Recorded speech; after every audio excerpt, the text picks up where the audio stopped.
Dernier jour sur l'île aux fleurs. Et comme souvent dans ces moments-là, on ne cherche plus à cocher des cases. Alors pour cette dernière étape, on a choisi de prendre le large. De quitter un instant la terre ferme pour voir la Martinique autrement depuis la mer. Au programme, une sortie en bateau au départ du marin. Quelques plages encore inconnues, vues depuis le large. Une pause snorkeling. Une traversée dans la mangrove.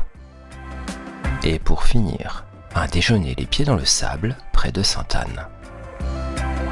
Avant un dernier détour par la fameuse habitation Clément. Un jour sans précipitation, mais avec encore quelques belles découvertes.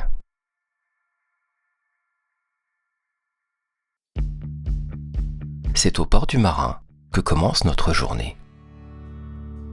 On a rendez-vous avec Damien, le capitaine de Titour Bateau. Damien, c'est un visage souriant, un accent chantant du sud-ouest, sans aucun doute. Allez, c'est parti.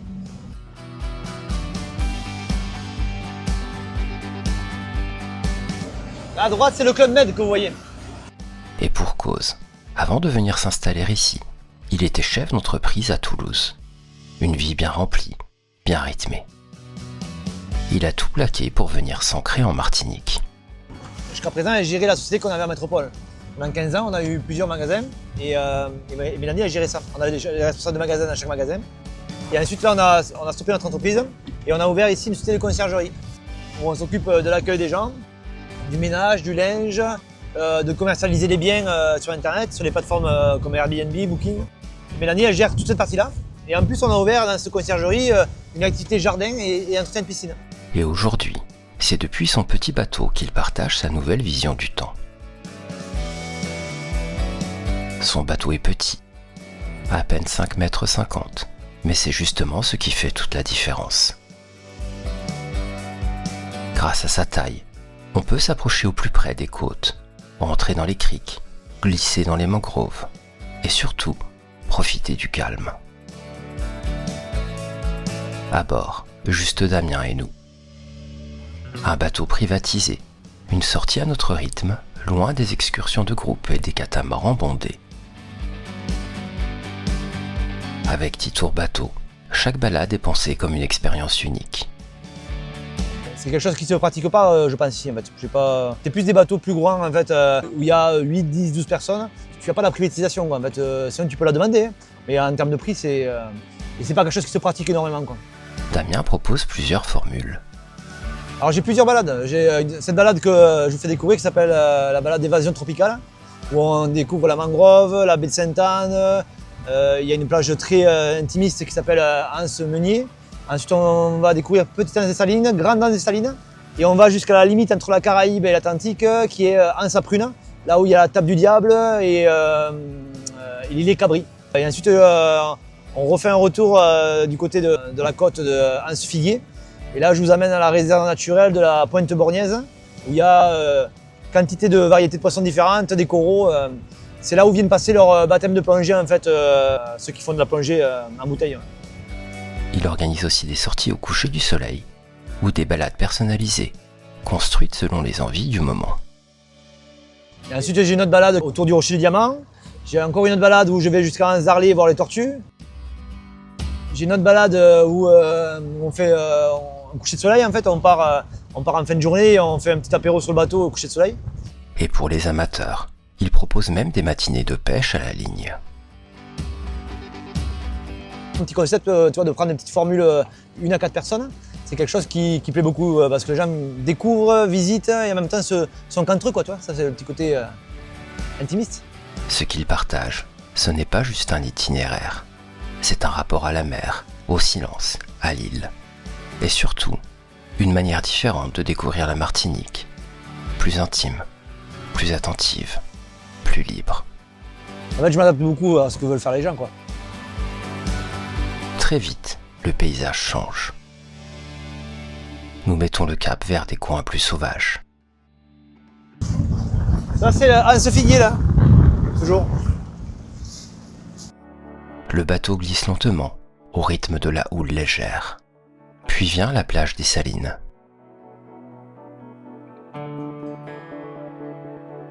On longe les eaux peu profondes et on aperçoit des nageurs profiter d'une baignade matinale. On y était déjà passé quelques jours plus tôt, à pied, comme tout le monde. Mais la redécouvrir depuis la mer, c'est autre chose. Depuis le bateau, la perspective s'ouvre complètement. La courbe parfaite du rivage, les phylaos, ces arbres tropicaux qui bordent le sable, le contraste entre le vert de la végétation et le turquoise de l'eau, tout semble plus calme, plus vaste, presque irréel. Damien ralentit. On coupe les moteurs. Et pendant quelques instants, on se laisse simplement porter. Un petit verre de planteur à la main et une part de gâteau maison préparé par sa femme, l'air de rien. Rien d'extravagant, mais tout y est. Le silence, la mer, l'accueil et ce sentiment rare d'être exactement à la bonne place au bon moment. Comme si la Martinique nous offrait un dernier clin d'œil.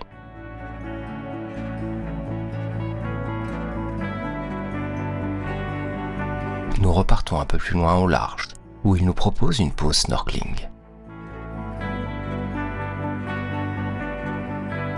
On enfile nos masques et on plonge dans une eau cristalline. Sous la surface, quelques coraux, des poissons colorés, et cette sensation d'être ailleurs, juste portée par les courants, au milieu de nulle part.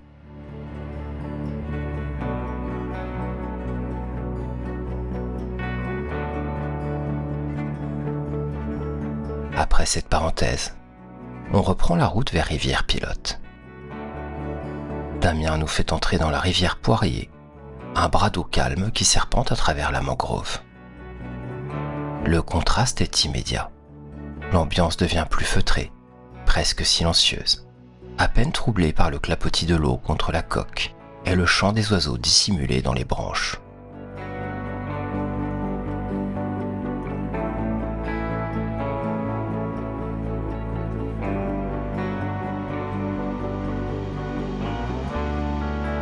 C'est une Martinique différente qui se dévoile ici, plus discrète, plus fragile, mais tout aussi fascinante. Et pour nous, une manière douce de clore ce voyage.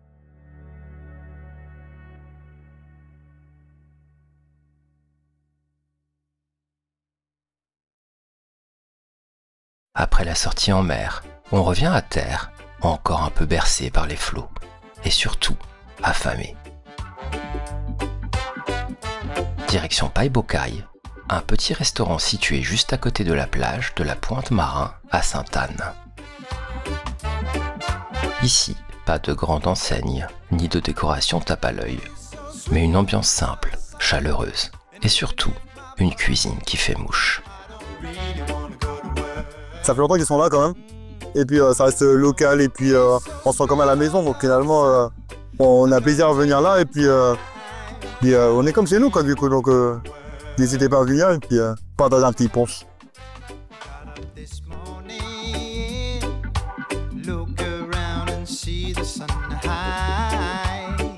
Et bien les bons plats, ah ouais, les plats et tout, les soupes et tout ça, et puis les jams du samedi soir.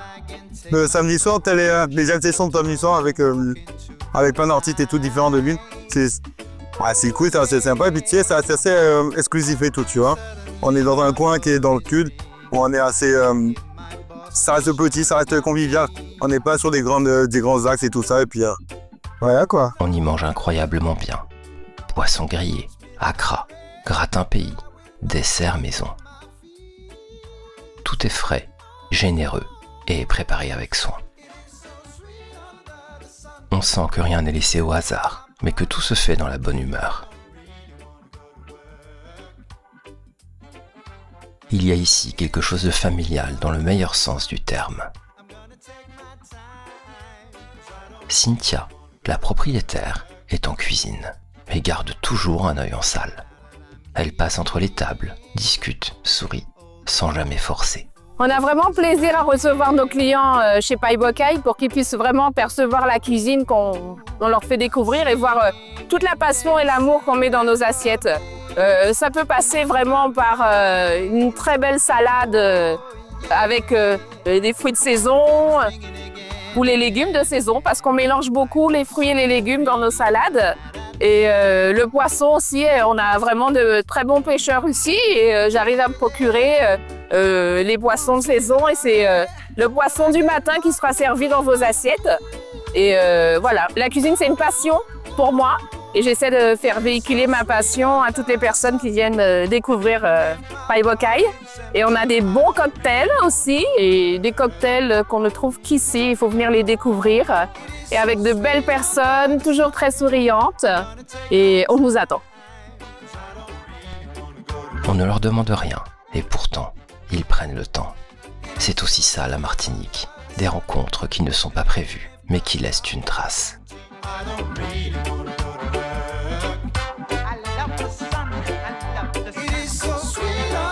On se balade un peu sur la plage avant d'aller visiter l'habitation Clément.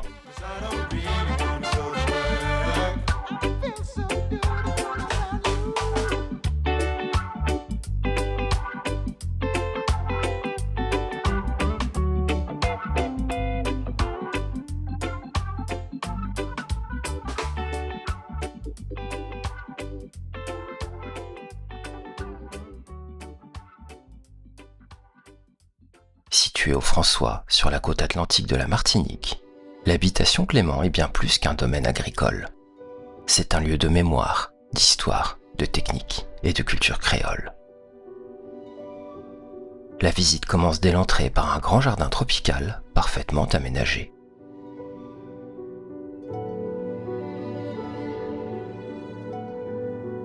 À notre arrivée, le cadre impressionne tout de suite. 16 hectares de jardins tropicaux soigneusement entretenus, où les allées serpentent entre les pièces d'eau, les palmiers royaux et une incroyable diversité de plantes exotiques.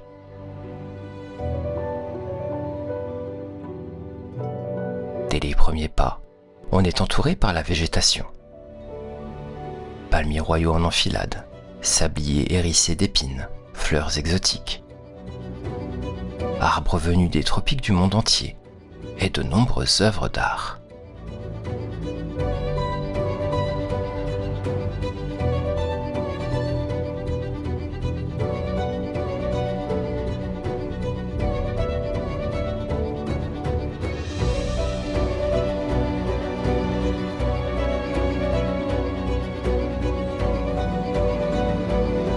Ce jardin, installé sur d'anciennes friches industrielles, a été créé au début des années 1990.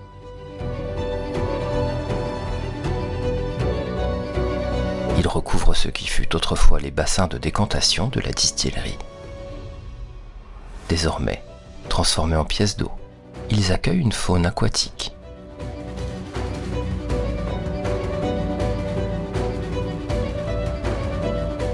Et les allées mènent jusqu'au sommet d'un petit morne où a été reconstitué un moulin à bêtes traditionnel.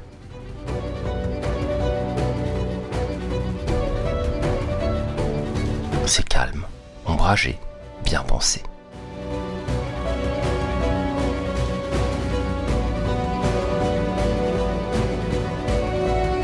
Un petit pont enjambe une ravine, puis le chemin traverse un champ de canne symbolique. L'organisation du domaine se dévoile peu à peu.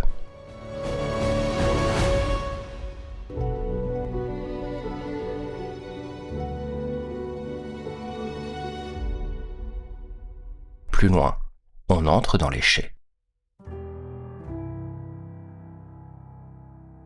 L'air y est plus dense, saturé de l'odeur du bois, du sucre et de l'alcool. C'est ici que le rhum devient vieux rhum, en reposant au moins 3 ans dans des fûts de chêne. La chaleur tropicale accélère le processus. Chaque année, 8% du rhum s'évapore. C'est ce qu'on appelle la part des anges.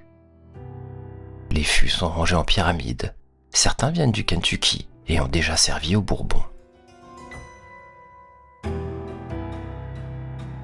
On voit aussi de grandes cuves en bois, appelées foudres, fabriquées sur mesure à Cognac, puis remontées ici par des tonneliers.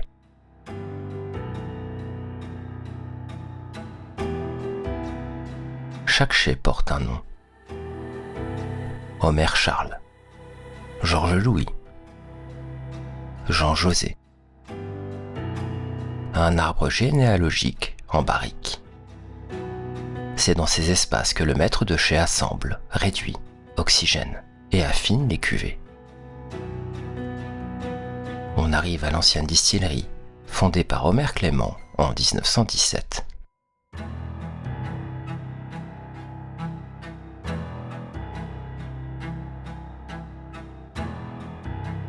Le bâtiment, inactif depuis la fin des années 1980, a été transformé en centre d'interprétation du rhum et du patrimoine industriel.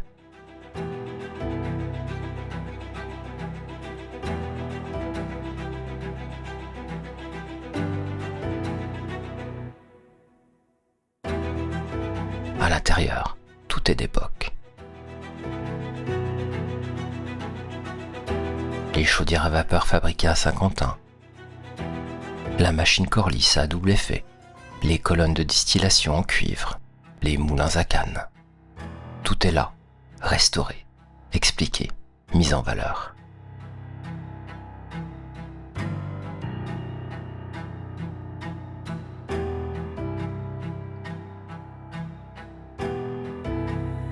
On comprend comment la vapeur faisait tourner les rouleaux pour broyer la canne, comment la fermentation transformait le jus en vin de canne, comment la colonne produisait du rhum à 70% avant d'être réduit lentement à 50 ou 55%.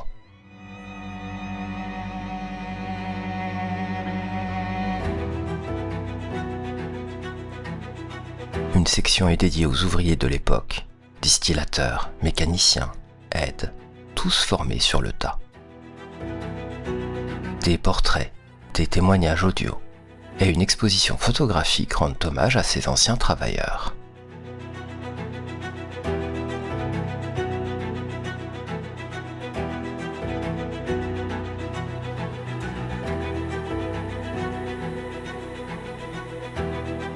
En sortant, on longe une vaste cour à ciel ouvert. C'est le jardin des machines. C'est ici qu'arrivaient autrefois les charrettes chargées de cannes. Désormais, on y trouve une impressionnante collection de pièces anciennes, chaudières à sucre, engrenages massifs, rolls de broyage, anciens fûts. Parmi les pièces les plus marquantes, un locotracteur diesel utilisé pour relier les habitations à l'usine du François et un camion GMC importé après la Seconde Guerre mondiale.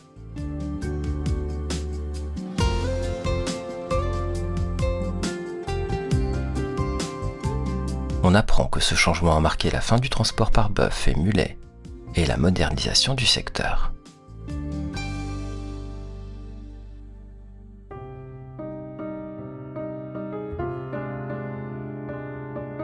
Nous nous dirigeons maintenant vers l'habitation principale.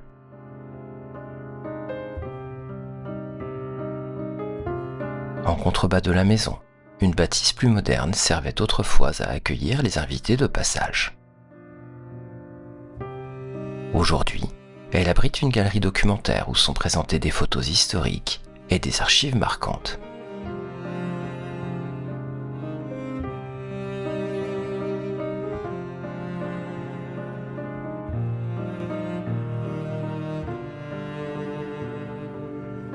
La plus emblématique reste celle de la rencontre en mars 1991 entre François Mitterrand et Aimé Césaire. Ce jour-là, le président français recevait sur le domaine le président américain George Bush dans un sommet organisé juste après la guerre du Golfe.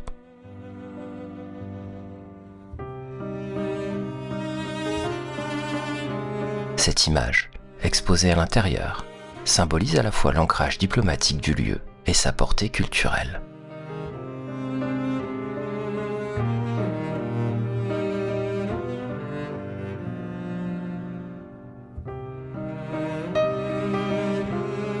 En montant vers l'habitation principale, on découvre les anciennes écuries.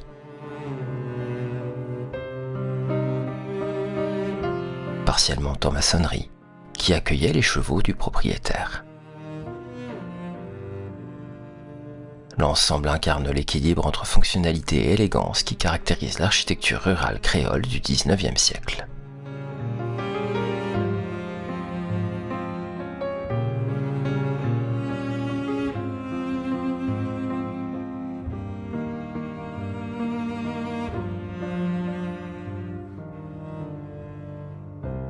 On remonte ensuite vers la maison principale.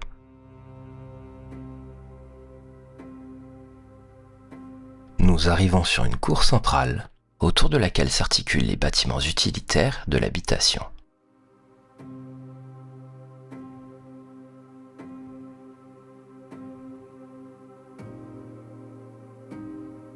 Située au sommet du Morne, la maison principale domine l'ensemble de la propriété. Construite dans la première moitié du XIXe siècle, elle illustre parfaitement l'architecture créole traditionnelle. Une maison de bois, bien proportionnée, coiffée d'un toit à 4 pans et entourée de varangues, ces larges galeries couvertes qui protègent des intempéries tout en favorisant les circulations.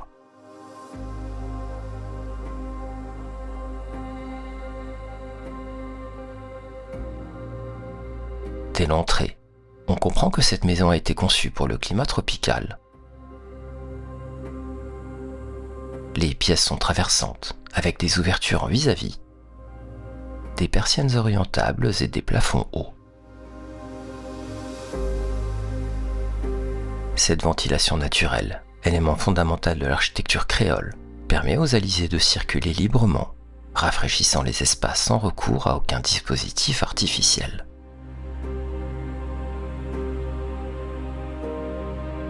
L'organisation intérieure suit un axe central. On entre par la varangue avant, un espace de réception ouvert où l'on accueillait les visiteurs, jouait aux cartes ou lisait à l'abri du soleil.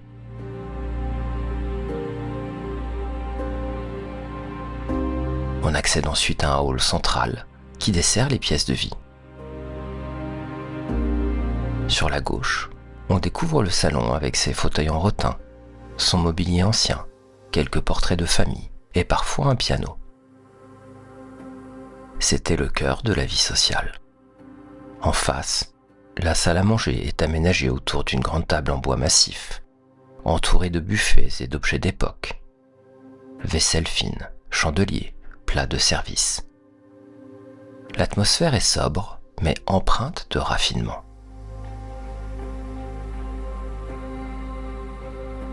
De l'autre côté, un petit bureau plus discret servait autrefois de lieu d'écriture ou de gestion.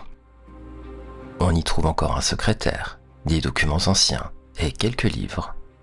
Un espace intime, souvent réservé aux maîtres de maison. Au fond du hall, un escalier en bois mène à l'étage, occupé par des chambres. Elles sont disposées en enfilade pour profiter de la lumière et de l'air. Chaque chambre est meublée d'un lit à colonnes, d'une moustiquaire, d'une coiffeuse ou d'une commode. Certaines conservent des objets personnels et des étoffes d'époque, recréant fidèlement l'ambiance des lieux.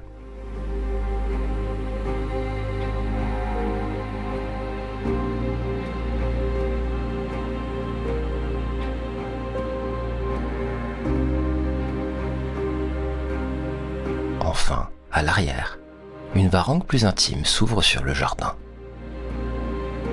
Tournée vers les plantations, elle servait au moment de repos en famille, à l'écart du tumulte domestique.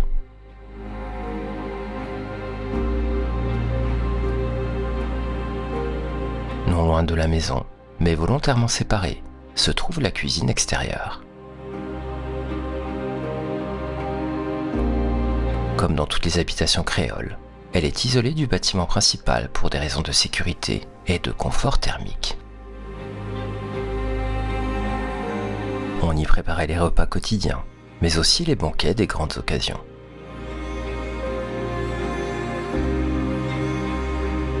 Les installations, fourneaux, plans de travail, ustensiles anciens, témoignent du savoir-faire culinaire et de l'importance de cet espace dans l'organisation domestique.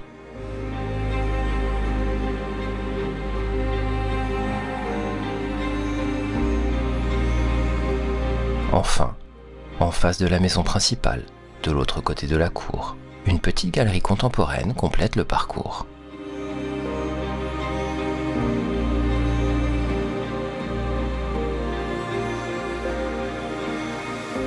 Ce bâtiment accueille régulièrement des expositions temporaires, art martiniquais, mémoire historique, projets photographiques ou patrimoniaux. C'est un espace de dialogue entre les époques où l'on ressent la volonté de faire vivre le lieu sans l'enfermer dans le passé. Entre patrimoine, culture et création contemporaine, cette galerie prolonge le récit de l'habitation.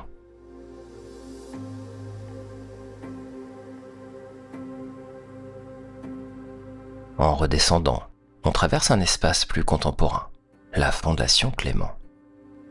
Elle accueille des expositions temporaires, des résidences d'artistes et conserve des archives sur l'histoire de la Martinique. Dans cette aile moderne, intégrée au domaine, le passé dialogue avec le présent.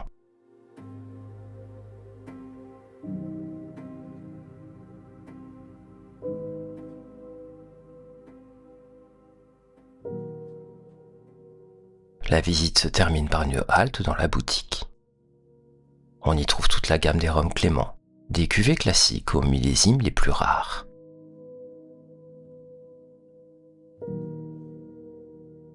Mais aussi des punchs, du miel, du chocolat local, des livres et quelques objets d'artisanat. Une table est installée pour la dégustation.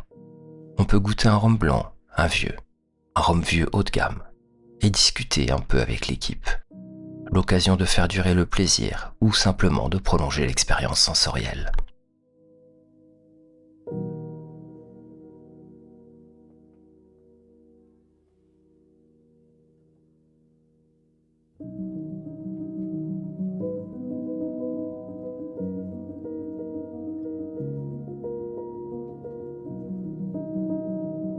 L'habitation Clément n'est pas un musée figé. C'est un lieu vivant qui raconte 2 siècles d'histoire agricole, industrielle, sociale et humaine. Un lieu où le passé sucrier et colonial de la Martinique est raconté sans filtre, mais aussi un lieu de transmission, de savoir-faire et d'ouverture culturelle.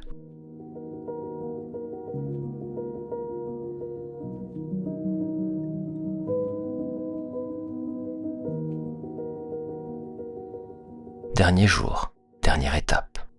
Et pourtant, on a l'impression d'avoir encore découvert une autre facette de la Martinique. Plus intime, plus posée.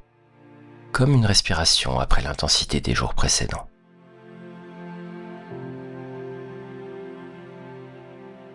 Cette sortie en mer, ce déjeuner à paille-bocaille et cette visite de l'habitation Clément. Chacune à sa manière, elle résume ce qu'on a aimé ici. La générosité des rencontres,